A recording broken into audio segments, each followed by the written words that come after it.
कब सिर्फ मौत का आंकड़ा बढ़ता जा रहा है। रिपोर्ट आ रही है, रिपोर्ट बता रही है कि सिरप तो कभी सिरप था ही नहीं, दवा की शीशी में जहर था और जब जहर बच्चों के गले से उतरा तो कोहराम मच गया। रिपोर्ट बता रही है कि दवा के बनने की जगह से लेकर बच्चों को दवा पिलाए जाने तक केवल और केवल अनदेखी की गई। केंद्र सरकार के दिए गए निर्देश को नहीं माना गया और जब मौत का आंकड़ा 20 तक पहुंच चुका है तो मुआवजे का मरहम लगाया जा रहा है और जिन्हें राजनीति करनी है वो तो बस कोरम ही पूरा कर रहे हैं, अस्पताल जाकर फोटो खिंचवा रहे हैं, चिंता वाले चेहरे दिखा रहे हैं, लेकिन बताने की हिम्मत नहीं जुटा पा रहे कि हां, कातिल सरकार है, सरकार का सिस्टम है।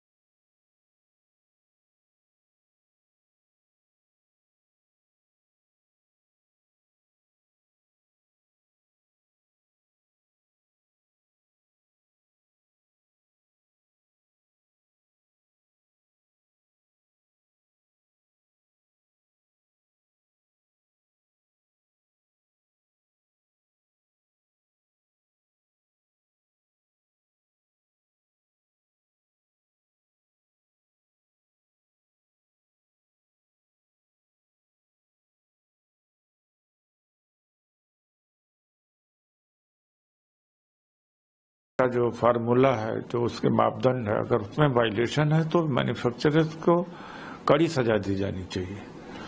जान से किसी के जान के साथ में नहीं खेला जा सकता।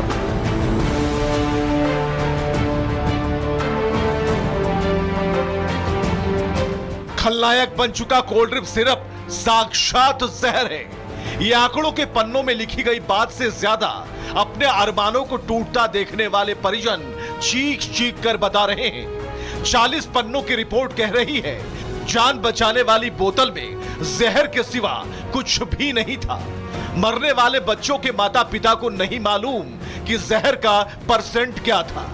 उन्हें तो बस धरती के भगवान की कलम से लिखी गई दवा का नाम अमृत तुल्य लग रहा था। 5 ml की खुराक बच्चों की खांसी रोक नहीं पाई, लेकिन सांसों को जरूर रोक लिया।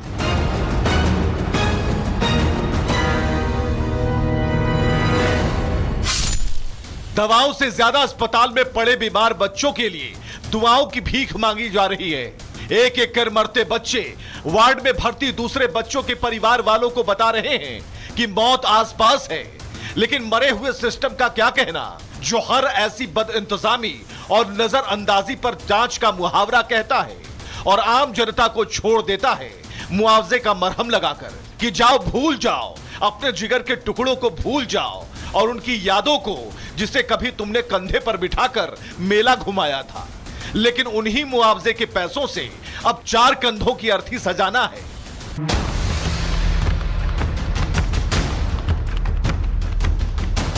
मध्य प्रदेश के स्वास्थ्य मंत्री राजेंद्र शुक्ला कब सिरप को दूषित मानते हैं, लेकिन मजाल है कि अपने सिस्टम को इन्हीं शब्दों से अलंकृत कर पाएं।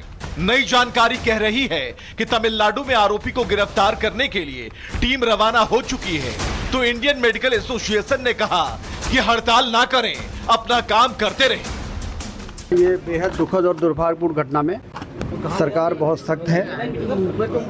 आरोपी कंपनी जो दवाई बनाने वाली कोल्ड ड्रिप बनाने वाली कंपनी है, उसके ओनर को गिरफ्तार करने के लिए छिंदवाड़ा से पुलिस की टीम चेन्नई और कांचीपुरम पहुंच चुकी है और कड़ी से कड़ी कार्रवाई की जा रही है। बयानों के बावजूद जो सच्चाई सामने आई है वो बता रही है कि जहां दवाएं बनाई जा रही थीं, वहां मानकों का ख्याल नहीं रखा गया था।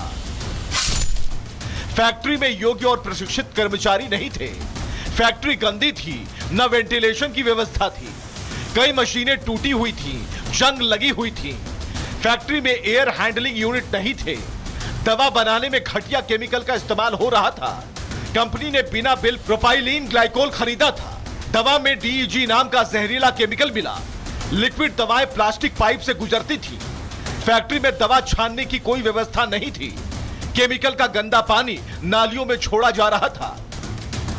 सवाल है, जब 2 साल पहले केंद्र सरकार ने आगाह किया था, फिर आदेश की अनदेखी क्यों और किसने की? क्या बच्चों के मरने का इंतजार हो रहा था? आज भर भर के बयान सामने आ रहे हैं। कहा जा रहा है तुरंत सिरप को बंद कर देना चाहिए, लेकिन सवाल फिर वही है कि पहले कहां थे? 18 दिसंबर 2023 को केंद्र सरकार ने आदेश जारी किया था। 4 साल से छोटे बच्चों को 2 केमिकल युक्त दवा नहीं देने को कहा गया था। क्लोरफेनिरामाइन, मेलिएट और फिनाइलफ्राइन HCl युक्त कफ सिरप नहीं दिए जाएंगे। आदेश में दवाओं के लेवल पर चेतावनी लिखने को कहा गया था।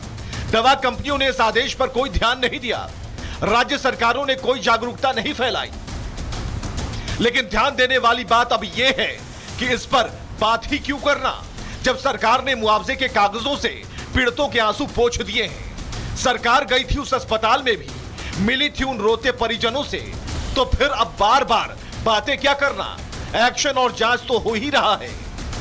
कल की बात आप आज मत लाओ, उसको आज की बात करो ना यार। यहाँ पर मेरी बात तो सुनो भाई, तुम तो समझदार हो। मैंने कल आज वहां जाकर के जितनी प्रकार से हो सकता वो सब करा है। मुआवजे के पैसों से बच्चों को जिंदा नहीं किया जा सकता।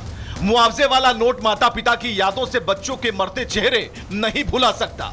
सरकार को मानना ही होगा कि सिस्टम में खामी थी, मैनेजमेंट गड़बड़ था, अनदेखी हुई है, मॉनिटरिंग नहीं की गई, केंद्र सरकार के आदेश को हवा में उड़ाया गया। मानना होगा कि स्वास्थ्य सिस्टम की मौत हो चुकी है।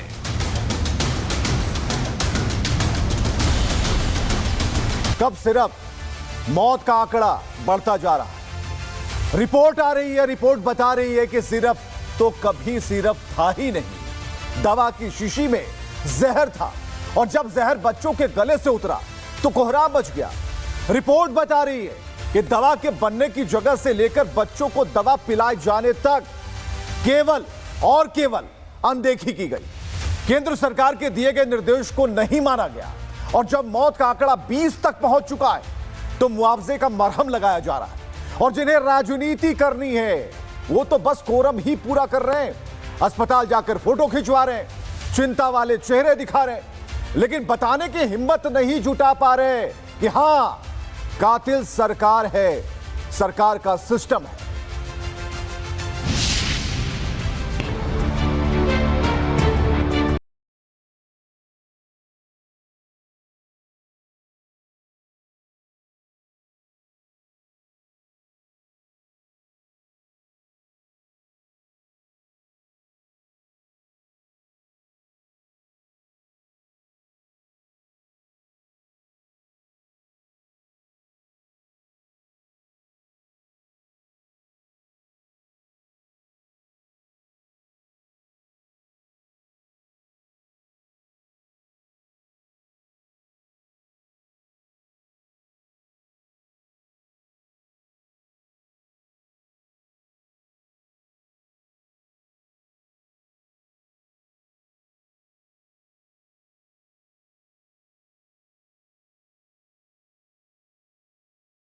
फार्मूला है जो उसके मापदंड है, अगर उसमें वायलेशन है तो मैन्युफैक्चरर्स को कड़ी सजा दी जानी चाहिए। जान से किसी के जान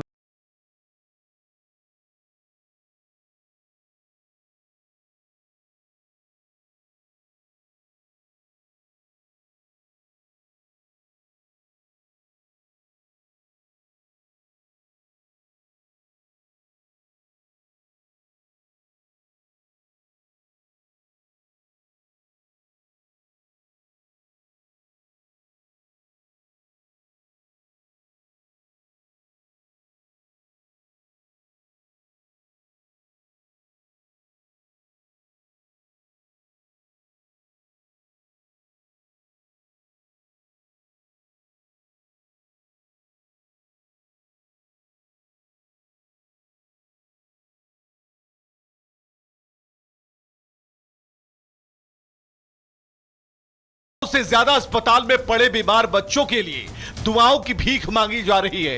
एक एक कर मरते बच्चे वार्ड में भर्ती दूसरे बच्चों के परिवार वालों को बता रहे हैं कि मौत आसपास है, लेकिन मरे हुए सिस्टम का क्या कहना, जो हर ऐसी बदइंतजामी और नजरअंदाजी पर जांच का मुहावरा कहता है और आम जनता को छोड़ देता है मुआवजे का मरहम लगाकर कि जाओ भूल जाओ, अपने जिगर के टुकड़ों को भूल जाओ और उनकी यादों को जिसे कभी तुमने कंधे पर बिठाकर मेला घुमाया था। लेकिन उन्हीं मुआवजे के पैसों से अब 4 कंधों की अर्थी सजाना है।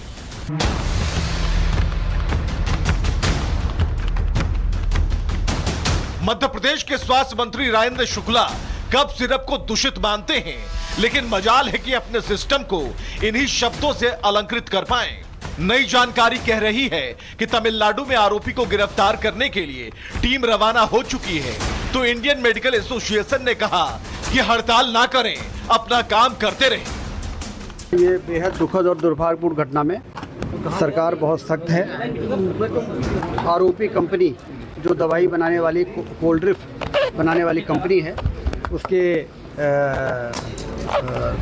ओनर को गिरफ्तार करने के लिए छिंदवाड़ा से पुलिस की टीम चेन्नई और कांचीपुरम पहुंच चुकी है और कड़ी से कड़ी कार्रवाई की जा रही है। बयानों के बावजूद जो सच्चाई सामने आई है वो बता रही है कि जहां दवाएं बनाई जा रही थीं, वहां मानकों का ख्याल नहीं रखा गया था।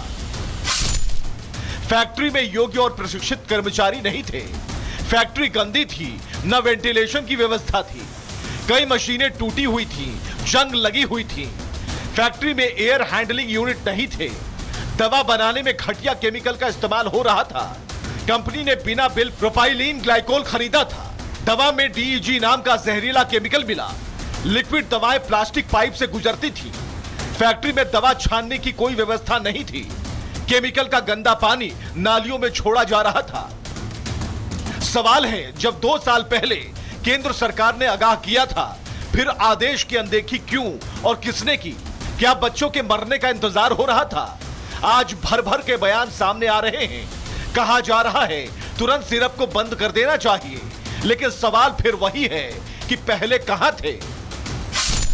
18 दिसंबर 2023 को केंद्र सरकार ने आदेश जारी किया था। 4 साल से छोटे बच्चों को 2 केमिकल युक्त दवा नहीं देने को कहा गया था। क्लोरफेनिरामान मेलिएट और फिनाइलफ्राइन HCl युक्त कफ सिरप नहीं दिए जाएंगे। आदेश में दवाओं के लेवल पर चेतावनी लिखने को कहा गया था। दवा कंपनियों ने इस आदेश पर कोई ध्यान नहीं दिया, राज्य सरकारों ने कोई जागरूकता नहीं फैलाई। लेकिन ध्यान देने वाली बात अब यह है कि इस पर बात ही क्यों करना, जब सरकार ने मुआवजे के कागजों से पीड़ितों के आंसू पोंछ दिए हैं। सरकार गई थी उस अस्पताल में भी, मिली थी उन रोते परिजनों से, तो फिर अब बार बार बातें क्या करना? एक्शन और जांच तो हो ही रहा है। कल की बात आप आज मत लाओ उसको, आज की बात करो ना यार। यहाँ पर मेरी बात तो सुनो भाई, तुम तो समझदार हो। मैंने कल आज वहां जाकर के जितनी प्रकार से हो सकता वो सब करा है। मुआवजे के पैसों से बच्चों को जिंदा नहीं किया जा सकता। मुआवजे वाला नोट माता पिता की यादों से बच्चों के मरते चेहरे नहीं भुला सकता।